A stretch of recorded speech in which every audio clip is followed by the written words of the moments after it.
নমস্কার বন্ধুরা, তোমাদের সকলকে আমার চ্যানেলে স্বাগত জানাই। আজকে আমি আবার তোমাদের কাছে একটা নতুন ভিডিও নিয়ে চলে এসেছি। সেই ভিডিওটা কি, আজকে ভিডিওটা তোমাদের কাছে যেটা নিয়ে এসেছি সেটা হচ্ছে তোমাদের সিটেট নোটিফিকেশানে যে বেরিয়েছে এখন নতুন, সেই সিটেট নোটিফিকেশানের ফুল ডিটেলস আজকে আমি তোমাদেরকে জানাবো। এখানে কত কি এজ লাগবে, এক্সাম কবে হবে, এবং এই যে নিউ প্যাটার্নের এক্সাম হবে, কোথায় এক্সাম সিটি পড়বে, অর্থাৎ কোথায় কোথায় এক্সামের সেন্টার দিয়েছে এবং টাইম কখন, এবং লাস্ট ডেট, এটা যে ফর্ম ফিল আপ করার লাস্ট ডেট কবে, সেটা নিয়ে আজকে আমি তোমাদের কাছে আলোচনা করব। তাই চলো ভিডিওটা দেরি না করে শুরু করি। তোমাদের ফার্স্টে যেটা কথাটা বলবো যে সিটেট যে এবছর যে বেরিয়েছে অর্থাৎ সিটেট 2026, সেটা এই রিসেন্ট নোটিফিকেশানটা আউট হয়েছে এবং এর ফর্ম ফিল আপ অলরেডি চালু হয়ে গেছে। এটা লাস্ট ডেট বলতে 27/11 থেকে অলরেডি চালু হয়ে গেছে। 18/12/2025 পর্যন্ত এটার ফর্ম ফিল আপ চলবে। প্লাস অর্থাৎ 18/12/2025 রাত 12টা পর্যন্ত এটার ফর্ম ফিল আপ চলবে। এটার ডেট, এটার এক্সাম ডেট দেওয়া হয়েছে 8 ফেব্রুয়ারি 2026, অর্থাৎ এটা কিন্তু ফেব্রুয়ারি মাসের 8 তারিখে এর এক্সাম নেওয়া হবে। তাই তোমাদের কাছে আমি আস্তে আস্তে বলে দিচ্ছি এখানে কী কী আছে না আছে সব কিছুই। তবে এক্সাম যে ডেটটার কথা বললাম 8/2/2026, এখানে যে মর্নিং শিফট, এখানে দুটো শিফট করা হয়, এখানে মর্নিং শিফট করা হয়, একটা ইভিনিং শিফট করা হয়। এখানে মর্নিং শিফটে যেটা এক্সাম নেওয়া হয় সেটা হচ্ছে পেপার 2 এর জন্য, অর্থাৎ ভালো করে জানো যে এটা পেপার 2 মানে হচ্ছে যে আপার প্রাইমারি কথা বলা, আর একটা আছে প্রাইমারি যেটা বলছি সেটা পেপার 1 ক্লাস 1 to 5, আর একটা 6 to 8। অর্থাৎ পেপার 2 এর জন্য যেটা হচ্ছে সেটা মর্নিং শিফটে করা হবে, যেটা হচ্ছে 9:30 থেকে 12টা পর্যন্ত এক্সাম নেওয়া হবে। এবং পেপার 1 যাদের, তাদের হচ্ছে ইভিনিং শিফট, অর্থাৎ 2:30 থেকে 5টা পর্যন্ত তাদের এক্সাম নেওয়া হবে। অর্থাৎ প্রথমে কিন্তু পেপার 2 এর এক্সাম হবে এবং তারপরে কিন্তু পেপার 1 এর এক্সাম হবে। চলো তাই আস্তে আস্তে দেখি কী করতে হবে। এবং প্রথমেই তোমাদেরকে যদি ফর্ম ফিল আপ করতে চাও, তাহলে ফর্ম ফিল আপ করতে গেলে তোমাদের যে অফিসিয়াল ওয়েবসাইট আছে www.ctet.nic.in, এখানে গিয়ে তোমাদেরকে ফর্ম ফিল আপ করতে হবে।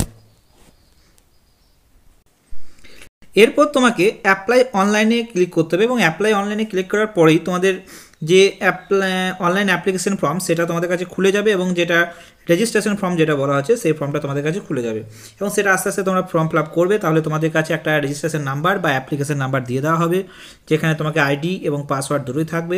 পরবর্তী ক্ষেত্রে সেই আইডি পাসওয়ার্ড লগ ইন করে তোমার রেজাল্ট বলো বা অ্যাডমিট কার্ড বলো সবই তুমি দেখতে পারবে। তাই এখানে যখন তোমার পাসওয়ার্ডটা দেবে তখন কেয়ারফুলি দেওয়ার চেষ্টা করো এবং সেটা কোথাও নোট ডাউন করে রেখে দিও, কারণ ভবিষ্যতে তো তোমার এটা কাজে লাগবে।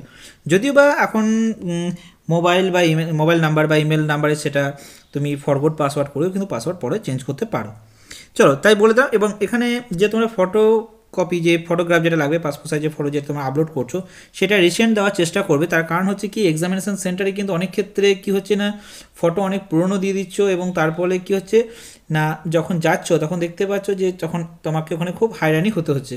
কারণ রিসেন্ট আমি দেখলাম যে অনেক দেখছিলাম বা শুনছিলাম যে ডাব্লিউবিপি পরীক্ষাতে যখন যারা ছবি আপলোড করেছিল, এখনকার ছবির সঙ্গে সেই ছবি মেল খাচ্ছে না, তাদের ক্ষেত্রে কিন্তু অনেকক্ষণ দাঁড় করিয়ে রেখে দিচ্ছে এবং তারা অনেক অর্থাৎ কোনো অফিসার এসে তাদেরকে ভেরিফাই করে তবেই কিন্তু তাদেরকে এক্সামিনেশন হলে ঢুকতে দিচ্ছে।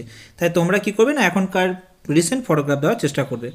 এক্সামিনেশন ফি তোমাদেরকে অবভিয়াসলি ডেবিট কার্ড বা ক্রেডিট কার্ডের মাধ্যমে দিতে হবে বা নেট ব্যাঙ্কিংয়ের মাধ্যমে দিতে হবে। তারপরে লাস্টে তোমাদের যে কনফার্মেশন পেজ, সেই পেজটা তোমরা ডাউনলোড করে রেখে দিও ফার্দার রেকর্ডের জন্য, বা তুমি যদি পারো প্রিন্ট আউট করেও তোমার কাছে রাখতে পারো। আর একটা কথা, এখানে যেটা পাসওয়ার্ডটা দেওয়ার চেষ্টা করবে, পাসওয়ার্ডটা অবভিয়াসলি 8 থেকে 13টা ক্যারেক্টারের মধ্যে হতে হবে। আর এখানে কিন্তু তোমাকে একটা upper case, lower case, alphanumeric একটা তোমাকে পাসওয়ার্ড ক্রিয়েট করতে হবে, যেখানে তোমার কিন্তু স্পেশাল কিও ইউজ করতে হবে।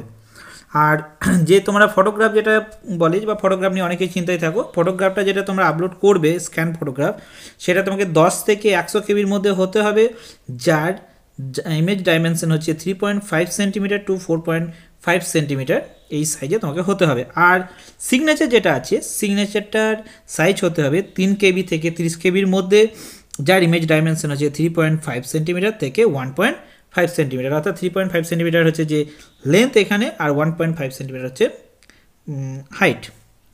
এরপরে এগুলো কিন্তু সবই কিন্তু জেপিইজি বা জেপিজি ফরম্যাটে তোমাদেরকে রাখতে হবে। এরপরে আসছে কি এক্সামিনেশন ফি। এখানের এক্সামিনেশন ফি বলতে পেপার 1 যদি শুধুমাত্র দিতে চাও তাহলে তাতে তোমাদের 1000 টাকা লাগবে।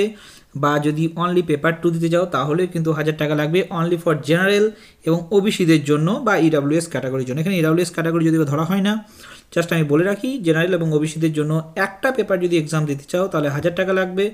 যদি বোথ পেপার দিতে যাও অর্থাৎ পেপার 1 অ্যান্ড পেপার 2 তাহলে সেক্ষেত্রে 1200 টাকা লাগবে। আর SC/ST এবং পিডাব্লিউডি ক্যাটাগরির জন্য একটা পেপারের জন্য জাস্ট লাগবে 500 টাকা। যদি বোথ পেপার দিতে চাও তাহলে তাদের জন্য লাগবে 600 টাকা, অর্থাৎ কি তাদের হাফ টাকা এখানে লাগছে। এরপরে আসছে কি না, যে ডেটগুলো সবই বলে দিয়েছি তোমাদের। এরপরে যেটা যে তোমাদের এক্সামিনেশন সেন্টার নিয়ে অনেকেই অনেক কথা বলছে যে কোথায় পড়বে, কারণ এর আগে যে এক্সামিনেশন সেন্টার দেওয়া হতো সেটা সাধারণত তোমার আমাদের এখানে ওয়েস্ট বেঙ্গলের ক্ষেত্রে বেশিরভাগ ক্ষেত্রে কলকাতা দিয়ে তো, অর্থাৎ দূরে দূরে কিন্তু এক্সামিনেশন সেন্টার পড়তো। তবে এবার কিন্তু প্রত্যেকটা ডিস্ট্রিক্টই কিন্তু এক্সামিনেশন সেন্টার তারা দিয়েছে, অর্থাৎ তোমার নিজস্ব ডিস্ট্রিক্টের মধ্যে কিন্তু তোমরা এক্সামিনেশন সেন্টার চুজ করতে পারবে। এক্সামিনেশন সেন্টার বলার আগে আমি তোমাদেরকে আরেকটা কথা বলে রাখি, যে সিলেবাসটা বলতে হচ্ছে পেপার 1 হোক বা পেপার 2 হোক, টোটাল কিন্তু তোমাদের 150 নম্বরের পরীক্ষা হবে, যেখানে 2.5 ঘন্টা টাইম তোমাদেরকে দেওয়া হবে, যেখানে চাইল্ড ডেভেলপমেন্ট অর্থাৎ সিডিপি অর্থাৎ চাইল্ড ডেভেলপমেন্ট অ্যান্ড পেডাগজি থেকে তোমার 30 মার্কস থাকবে, ম্যাথামেটিক্স থেকে থাকবে তোমার 30, এবং এটা পেপার 1-এর জন্য। আর এনভায়রনমেন্টাল সায়েন্সের জন্য থাকছে অর্থাৎ ইভিএসের জন্য 30, ল্যাঙ্গুয়েজ 1 অ্যান্ড ল্যাঙ্গুয়েজ 2। এবার ল্যাঙ্গুয়েজ 1-এর জন্য তুমি তোমার পছন্দ মতো তুমি সাবজেক্ট চুজ করতে পারো, এবং ল্যাঙ্গুয়েজ 2-এর জন্য তুমি পছন্দ মতো সাবজেক্ট চুজ করতে পারো। অর্থাৎ আমরা সেক্ষেত্রে কিন্তু বাংলা বা ইংলিশ এসবগুলো রেখে থাকি। এখানে যদিও তোমার সাবজেক্ট কোড আরও দেওয়া আছে, দেখো ইংলিশের ক্ষেত্রে 01, হিন্দির ক্ষেত্রে হচ্ছে যে 02, এইসবগুলো কিন্তু এখানে আছে, এসবগুলো তোমরা দেখতে পারো। অর্থাৎ বাংলার জন্য 04, এইসবগুলো যখন ফিল আপ করবে তখন একটু কিন্তু দেখে শুনে ফিল আপ করবে। আর যেটা বললাম পেপার 2-এর জন্য যে ক্লাস 6 থেকে 8 পর্যন্ত তাদের জন্য সিডিপির জন্য থাকছে 30 নাম্বার, ম্যাথামেটিক্স আর সায়েন্স এটা যদি তাদের থাকে সায়েন্স গ্রুপ, তাদের ম্যাথামেটিক্স আর সায়েন্সের জন্য থাকবে 60 মার্কস। আদারওয়াইজ যাদের সায়েন্স পেপার নয় বা যারা সায়েন্স ব্যাকগ্রাউন্ডেড নয় তাদের ক্ষেত্রে SST অর্থাৎ সোশ্যাল স্টাডিজ এবং বা সোশ্যাল সায়েন্স থেকে 60 মার্কস থাকবে। অর্থাৎ এখানে সাবজেক্টটা তোমাদের ক্ষেত্রে চুজ করতে হবে তোমরা কোনটা নিতে চাইছো, অর্থাৎ এখানে 60 মার্কসে থাকবে, এবং ল্যাঙ্গুয়েজ 1 আর ল্যাঙ্গুয়েজ 2 হচ্ছে কম্পালসারি, এটা কিন্তু 30 করে থাকবে। অর্থাৎ টোটাল 150 নম্বরের পরীক্ষা হবে, যেখানে তোমাদেরকে 2 ঘন্টা 30 মিনিট টাইম দেওয়া হবে। এরপরে যেটা আসছি, এরপরে তোমাদেরকে যে কথাটা বলবো সেটা হচ্ছে তোমাদের নানা রকম টাইপের যে টাইমগুলো আছে, যে টাইমগুলো তোমরা বললাম যে সকালের মধ্যে তোমাদের কিন্তু আগে পৌঁছে যেতে হবে এক্সামিনেশন সেন্টারে। তার কারণ হচ্ছে তার আগে কিন্তু তোমাদেরকে কী করা হবে, তোমাদের চেকিং করা হবে, এসবগুলোর জন্য তোমাকে কিন্তু একটু আগে পৌঁছাতে হবে। কারণ এখানে দেখো লেখাই আছে the candidate shall be reported examination center at 7:30 AM, অর্থাৎ মর্নিংয়ের ক্ষেত্রে কিন্তু 7:30টার মধ্যে কিন্তু ঢুকতেই হবে।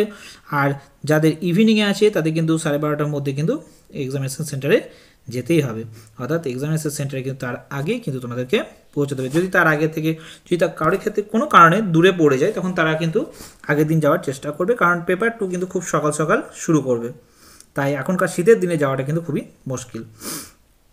এরপরে যে কথাটা একটা বলার যেটা হচ্ছে যে এই বছর আমি যেটা শুনতে পাচ্ছি বা বুঝতে পারছি, যেখানে ওরা বলতে চাইছে যে এখানে আগে কিন্তু একবার সিগনেচার করা হতো অর্থাৎ অ্যাটেন্ডেন্স শিটে, কিন্তু এই বছর কিন্তু তারা 2বার সিগনেচার নেবে। অর্থাৎ একবার ক্লাসে এক্সাম চলাকালীন নেবে, আর একবার বেরোবার সময় অর্থাৎ এক্সাম শেষ হয়ে যাওয়ার সময় কিন্তু আর একবার কিন্তু তোমাদের সাইন নেবে। তাই এটা কিন্তু একটুখানি কাইন্ডলি তোমরা দেখে নেবে, কারণ ওটা বলেছে কিন্তু এই নোটিফিকেশানের মধ্যেই আছে যে যদি কোনো কারণে সেকেন্ড টাইম যদি তোমরা সিগনেচার না করো তাহলে সেক্ষেত্রে কিন্তু তোমার এটাকে আনফেয়ার মিনস কেস হিসেবে কিন্তু ধরে নেওয়া হবে, এটাই কিন্তু বলেছে। দেখো এবার আমি যদি বা সেই পয়েন্টটা তোমাদেরকে তুলে ধরছি, যে লেখা আছে যে কোনো কারণেই তোমাদের বলছে cases where the candidate has not sign the attendance sheet second time, first টাইমের কথা বলেনি কিন্তু second time, will be deemed not to have handed over the OMR sheet and dealt with as a unfair means case. তার জন্য বলছি কিন্তু second time কিন্তু তোমাদের একবার সাইন কিন্তু নিতে পারে, তাই সেটার দিকে একটু তোমাদের ক্ষেত্রে কিন্তু এটা নজর দেবে। এবার লাস্ট তোমাদের একবার দেখিয়ে দিই যে এক্সামিনেশন সেন্টার তোমাদের নিজস্ব জায়গাতেই দেওয়া হয়েছে, সেটা চলো দেখে নিতে পারছো। আমাদের যে ওয়েস্ট বেঙ্গলের ক্ষেত্রে আমাদের নিজস্ব কিন্তু তোমাদের ডিস্ট্রিক্টে কিন্তু দিয়ে দিয়েছে। তাই তোমাদের কোনো ব্যাপার নেই। এখানে লেখা আছে যে ওয়েস্ট বেঙ্গল কলকাতা এবং ওয়েস্ট বেঙ্গল শিলিগুড়ি, দেখো এখানে কিন্তু দুটো সেন্টার দেওয়া রয়েছে, কিন্তু যদিও বা তুমি যখন ফর্ম ফিল আপ করবে তখন তোমার নিজস্ব ডিস্ট্রিক্টে কিন্তু নাম কিন্তু ওখানে চলে আসছে, তাই তোমরা ওখান থেকে কিন্তু তোমার নিজস্ব ডিস্ট্রিক্টের নাম করতে পারো, সিলেক্ট করতে পারো। কিন্তু এখানে দেওয়া রয়েছে, এখানে তারা যে নোটিফিকেশান বের করেছে সেটা কিন্তু এখানে কলকাতা সিটির আন্ডারে কিন্তু তোমার নিজস্ব ডিস্ট্রিক্টগুলো পড়ছে। আশা করি তোমাদেরকে ফর্ম ব্যাপারে সব কিছু বোঝাতে পেরেছি। যদি এরপরে যদি তোমাদের কোনো কিছু কোশ্চেন থাকে আর তোমরা যদি ভাবো যে যদি চাও যে কী করে ফর্ম ফিল আপ করতে হবে, তাহলে অবশ্যই তোমরা কমেন্ট করে জানিও, আমি তোমাদেরকে একটা আলাদা করে তার ভিডিও বানিয়ে তোমাদেরকে দিয়ে দেবো। আর যদি এই ভিডিও ব্যাপারে যদি তোমাদের কোনো কিছু কোয়ারিজ থাকে তাহলে অবশ্যই কমেন্ট করে জানিও। আর যদি ভিডিওটা ভালো লেগে থাকে তাহলে অবশ্যই লাইক, শেয়ার, কমেন্ট করে দিও এবং সঙ্গে সাবস্ক্রাইব করে দিও। Thank you.